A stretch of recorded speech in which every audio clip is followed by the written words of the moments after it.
Film की शुरुआत में हम लोआक को देखते हैं जो ट्री ऑफ सोल्स के पास बैठा होता है। जब वो अपनी आंखें बंद करता है तो वो अपने मरे हुए भाई नेतेम की सोल के पास आ जाता है। इसके बाद दोनों भाई खुशी खुशी वहाँ पर खेलने लग जाते हैं। अचानक लोआक के भाई को एहसास होता है कि वो असल दुनिया में नहीं खेल रहे बल्कि ये सब बस एक ख्वाब है। तो इस पर लोआक परेशान हो जाता है और बोलता है कि मेरी गलती की वजह से तुम्हारी जान गई। मैं स्पाइडर को बचाते बचाते तुम्हें नहीं बचा पाया। इसके बाद उसका भाई बोलता है उदास मत हो, तुमने स्पाइडर को बचाकर ज्यादा अच्छा काम किया है। हम तो ट्री ऑफ सोल्स की मदद से मिल सकते हैं। अगर स्पाइडर मर जाता तो तुम उससे कभी मिल नहीं पाते क्योंकि वो इंसान है। यहाँ हमें पता चलता है कि जो भी अवतार मरता है तो वो यहाँ की मिट्टी और पानी से हमेशा के लिए जुड़ जाता है। इसके बाद हमें दिखाया जाता है कि जेक सुली की पूरी फैमिली उसके बड़े बेटे नेतेम की मौत के गम में डूबी हुई थी। नेतेरी उस हादसे के लिए स्पाइडर को जिम्मेदार मानती थी क्योंकि स्पाइडर को बचाने के चक्कर में ही नेतेम मारा गया था। ऊपर से स्पाइडर एक इंसान था और उनके दुश्मन माइल्स का बेटा था, इसलिए नेतेरी उससे नफरत करती थी। लेकिन जेक नेतेम की मौत का इल्जाम अपने छोटे बेटे लोआक पर लगाता है क्योंकि लोआक ने ऑर्डर्स नहीं माने थे और नेतेम को उकसाकर स्पाइडर को बचाने चला गया था। एक दिन स्पाइडर का ऑक्सीजन मास्क की बैटरी खत्म हो जाती है तो वो नींद में तड़पने लगता है। तो जेक जल्दी से दूसरा मास्क लगाकर मुश्किल से उसकी जान बचाता है। स्पाइडर एक इंसान था और वो इस जगह पर बिना ऑक्सीजन मास्क के सांस नहीं ले सकता था। तो जेक समझ जाता है कि ऑक्सीजन की कमी से वो कभी भी मर सकता है। इसलिए जेक और नेतेरी फैसला करते हैं कि स्पाइडर को वापस उस ह्यूमन कैंप में भेज देना चाहिए जहां इंसान रहते हैं। उसी वक्त आइलैंड पर एक कबीला आता है जो अलग अलग जगह घूमकर सामान बेचता था। जेक सोचता है कि इन्हीं लोगों के साथ स्पाइडर को भी वापस भेज देना चाहिए, लेकिन स्पाइडर वहां से जाना नहीं चाहता था और जेक का बेटा और बेटी भी उसे यही रोकना चाहते थे। बच्चों की जिद की वजह से जेक और नेतेरी डिसाइड करते हैं कि पूरी फैमिली स्पाइडर को छोड़ने जाएगी ताकि स्पाइडर को बुरा न लगे। ये सुनकर बच्चे मान जाते हैं और खुश हो जाते हैं। फिर सब लोग उस कबीले के बड़े जहाज में सवार होकर वहां से निकल पड़ते हैं। दूसरी तरफ हम कैप्टन माइल्स को देखते हैं जो अभी भी अपने अवतार में जिंदा था। वो जेक की तलाश शुरू कर देता है। उसे पता चलता है कि जेक की फैमिली एक कबीले के साथ कहीं जा रही है। वो तुरंत अपने सोल्जर्स के साथ उन्हें पकड़ने निकल जाता है। जेक की फैमिली आराम से इस कबीले के साथ जा रही होती है तो अचानक एक और कबीला जिसका नाम फायर था वो उन पर हमला कर देते हैं। ये लोग बहुत ज्यादा खतरनाक थे। ये लोग किसी भी कबीले के साथ दोस्ती नहीं रखते थे। इनकी दुश्मनी हर कबीले के साथ थी। इनका जब दिल करता किसी पर भी अटैक कर देते और उनको लूट लेते। इनकी लीडर का नाम वरान था जो कि बहुत जालिम थी। वो यहाँ आते ही इस कबीले पर अटैक कर देती है और इन दोनों कबीलों के दरमियान एक खतरनाक फाइट होती है जिसमें बहुत सारे अवतार्स मारे जाते हैं। जेक और नेतेरी भी उनके खिलाफ लड़ते हैं लेकिन आखिर में हार जाते हैं। इस लड़ाई में नेतेरी बुरी तरह घायल हो जाती है। इनका जहाज तबाह होकर जंगल में गिर जाता है। इस हादसे में सुली की फैमिली एक दूसरे से अलग हो जाती है। जेक अपने बच्चों को ढूंढ रहा होता है लेकिन सभी बच्चे जंगल के बीच फंसे हुए थे। वहाँ फायर कबीले के लोग जहाज के बाकी लोगों को मारकर सामान लूट रहे थे। तभी वरांग और उसके साथी बच्चों को देख लेते हैं और उनका पीछा शुरू कर देते हैं। बच्चे डर के मारे भागने लगते हैं लेकिन रास्ते में स्पाइडर का ऑक्सीजन मास्क फिर से खत्म हो जाता है। दूसरा मास्क तो जहाज में रह गया था। स्पाइडर सांस न ले पाने की वजह से बेहोश होकर गिर पड़ता है। किरी उसे बचाने के लिए अवतार्स की क्वीन एवा से हेल्प मांगती है जिसको सभी अवतार्स अपना गॉड मानते थे। तभी अचानक हवा में एक जंगली बीज उड़ता हुआ आता है। किरी वो बीज स्पाइडर के मुंह में डाल देती है। इसके बाद वो उसे जमीन पर लिटाती है और अपने बालों को जंगल के पेड़ों से जोड़ लेती है। इसके बाद स्पाइडर की बॉडी अवतार की बॉडी में चेंज होने लग जाती है और अब वो खुली हवा में बिना ऑक्सीजन मास्क के सांस ले सकता था। सब किरी से पूछते हैं कि तुमने ये कैसे किया तो वो बताती है कि क्वीन एवा ने मेरे दिमाग में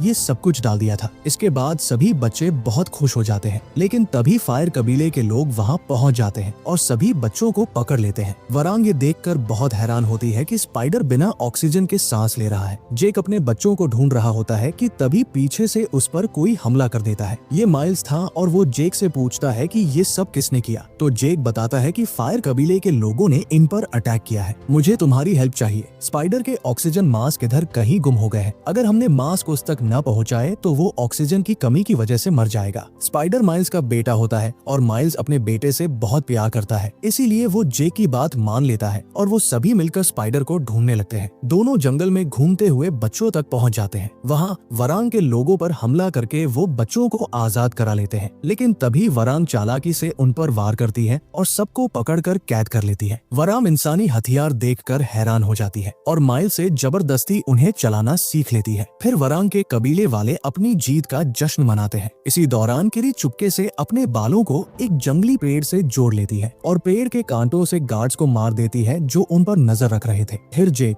माइल्स और सारे बच्चे वरांग की नजरों से बचकर वहां से निकल जाते हैं और जंगल में रात गुजारते हैं। जेक माइल्स को समझाने की कोशिश करता है कि पुरानी दुश्मनी भूलकर नावी को अपना ले, लेकिन माइल्स उसकी बात नहीं मानता। वो हमेशा से जेक को अपना दुश्मन मानता था। इधर नेतरी घायल हालत में ड्रैगन के साथ अपने कबीले में पहुंच जाती है। वहाँ उसकी माँ और इंसान दोस्त उसका इलाज करते हैं। इलाज के बाद नेतरी जेक और बच्चों को ढूंढने कुछ साथियों के साथ उसी जंगल की तरफ निकल पड़ती है जहाँ क्रैश हुआ था। माइल्स नेतरी को वहाँ आते हुए देख लेता है और वहाँ से भाग जाता है। इसके बाद नेतरी जेक और बच्चों को लेकर अपने पुराने घर चली जाती है। वहाँ साइंटिस्ट स्पाइडर की बॉडी का स्टडी करते हैं और उन्हें पता चलता है कि स्पाइडर की बॉडी में एक अजीब पावर की वजह से चेंजेस आ रहे हैं। अब वो पेंडोरा के एनवायरनमेंट में सांस ले सकता है। ये बात माइल्स को भी पता चल जाती है। साथ ही स्पाइडर के सर से नावी जैसी चोटी उगना शुरू हो जाती है, मतलब कि वो आधा अवतार बन चुका है और पेंडोरा के ड्रैगन्स को भी कंट्रोल कर सकता है। जेक ये सब देखकर बहुत डर जाता है, क्योंकि अगर माइल्स की ह्यूमन फोर्स ने स्पाइडर की इस कंडीशन को रिवर्स इंजीनियर कर लिया तो इंसान बिना मास्क के पेंडोरा पर सांस ले सकेंगे। फिर अर्थ के सारे लोग यहाँ आकर बसने लग जाएंगे और पूरा प्लेनेट बर्बाद हो जाएगा। ये सुनकर नेतरी जेक से कहती है कि हमें स्पाइडर को मार देना चाहिए, लेकिन जेक उसकी बात नहीं मानता और फैसला करता है कि स्पाइडर को मेटकाइना कबीले में छुपा कर रखेगा। फिर जेक,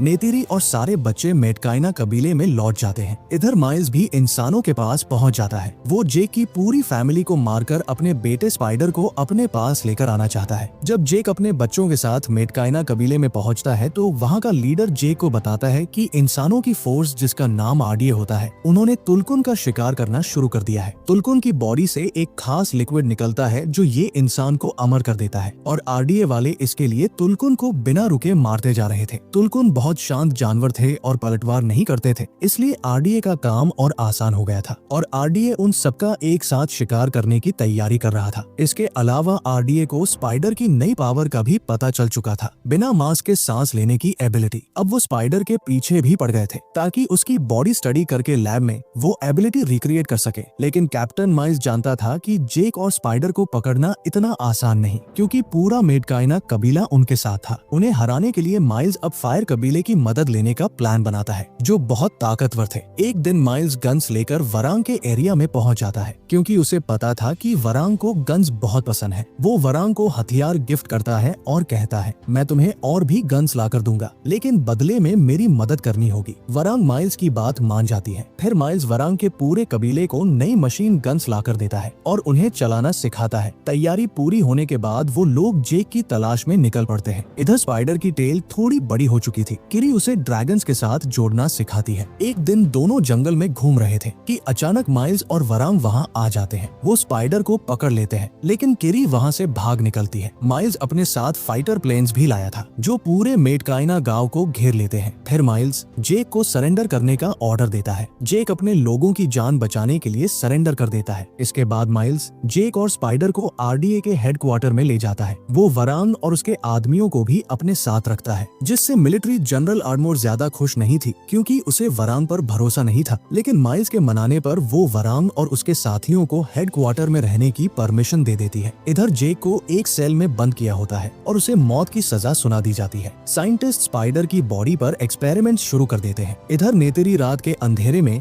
हेडक्वार्टर में घुस जाती है और बॉम्ब्स गिराकर तबाही मचा देती है। आरडीए का एक साइंटिस्ट जो तुलकुन के शिकार के खिलाफ था, बुलडोजर से जेक का सेल तोड़ देता है। उसे यकीन था कि जेक अच्छा इंसान है और वही इतने सारे तुलकुन को बचा सकता है। जेक वहाँ से भागने लगता है, लेकिन माइल्स के सोल्जर्स उस पर हमला कर देते हैं। तभी स्पाइडर अपने केज से निकलकर वहाँ पहुँच जाता है और जेक को बचाने लगता है। आरडीए वाले स्पाइडर को नहीं मार सकते थे, क्योंकि अभी भी उसकी बॉडी पर बहुत सारे एक्सपेरिमेंट्स करना बाकी थे। तभी नेतरी वहाँ पहुँच जाती है और जेक और स्पाइडर को लेकर वहाँ से निकल जाती है। रास्ते में वो जंगल में रुकते हैं तो जेक नेतरी से कहता है, इंसान स्पाइडर को पकड़ लेंगे और एक्सपेरिमेंट्स करके उसकी जिंदगी अजाब बना देंगे। वो तब तक एक्सपेरिमेंट्स करते रहेंगे जब तक वो ये न जान ले कि इंसान कैसे पेंडोरा पर सांस ले सकते हैं। एक बार उनको ये राज पता चल गया तो वो हमें मारकर खुद पेंडोरा पर रहना शुरू कर देंगे और सब बर्बाद हो जाएगा। इसलिए जेक दिल पर पत्थर रखकर स्पाइडर को मारने का फैसला कर लेता है। वो स्पाइडर को जंगल में ले जाता है और उसे मारने की कोशिश करता है, लेकिन उससे मार नहीं पाता, क्योंकि वो स्पाइडर को अपना बेटा मानता था। फिर जेक नेतेरी से कहता है, मैं ये कभी नहीं कर सकता, हम किसी भी हाल में ये रास्ता नहीं चुनेंगे। तब नेतेरी भी स्पाइडर को फैमिली का हिस्सा मान लेती है और उसे बचाने की कसम खाती है। इसके बाद तीनों मेडकाइना आइलैंड पर लौट जाते हैं। जेक, जो अब तक सिर्फ भाग और छुप रहा था, अब लड़ने का फैसला कर लेता है। इसके लिए वो वापस उस खतरनाक ड्रैगन के पास जाता है जिसे काबू करके वो पहले बहुत सारी जंग्स जीत चुका था। हर कबीले के लोग इस ड्रैगन को सबसे पावरफुल ड्रैगन समझते थे। जेक अपने ड्रैगन को लेकर मेडकाइना आइलैंड पर पहुंचता है और कबीले के लीडर से कहता है कि सारे कबीलों को बता दो, जेक ने जंग की तैयारी करने को कहा है। इससे सारे कबीले वाले आइलैंड के आसपास जमा हो जाते हैं। जेक जानता था कि जीतना मुश्किल है क्योंकि आरडीए के पास एडवांस गन्स थी और वरांग की फौज भी उनके साथ थी। उन्हें हराने के लिए बड़ी ताकत चाहिए थी। तो जेक तुल्कुन से मदद लेने का सोचता है, जिनका आरडीए वाले शिकार करने की तैयारी कर रहे थे। जेक उन्हें खतरे के बारे में बताता है और लड़ने की सलाह देता है, लेकिन तुल्कुन की लीडर उसकी बात नहीं मानती और जंग लड़ने से इनकार कर देती है। तभी वहाँ एक तुल्कुन जिसका नाम पयागन था, वो अपने भाई को लेकर वहाँ आ जाता है और तुल्कुन्स की लीडर को बताता है कि कैसे इंसानों ने इन पर हमला किया था। अगर हमने इन लोगों का साथ न दिया तो इंसान हमें मार डालेंगे। तो तुल्कुन्स की लीडर मान जाती है और इस जंग का हिस्सा बन जाती है। जेक और उसके कबीले वाले जंग की तैयारी शुरू कर देते हैं। दूसरी तरफ आरडीए तुल्कुन के शिकार की पूरी प्लानिंग कर रहा था। तब माइल्स वहाँ आता है, लेकिन जनरल आर्मोर उसे प्लान में शामिल नहीं करती क्योंकि जेक उनकी कैद से भाग चुका था और सब इसके लिए माइल्स को जिम्मेदार मान रहे थे। इसलिए आर्मोर उसे अपनी फोर्स से निकाल देती है। फिर आरडीए की फोर्स तुल्कुन के शिकार पर निकल जाती है। वहाँ सारे नावी उनका इंतजार कर रहे होते हैं। जैसे ही शिकारी छोटे तुल्कुन पर वार करते हैं, तभी सारे तुल्कुन्स उन पर अटैक कर देते हैं। नावी भी पूरा साथ देते हैं और जंग जीतने लगते हैं। लेकिन तभी माइल्स वरांग के कबीले के साथ वहाँ पहुँच जाता है। उनके पास एडवांस गन्स थी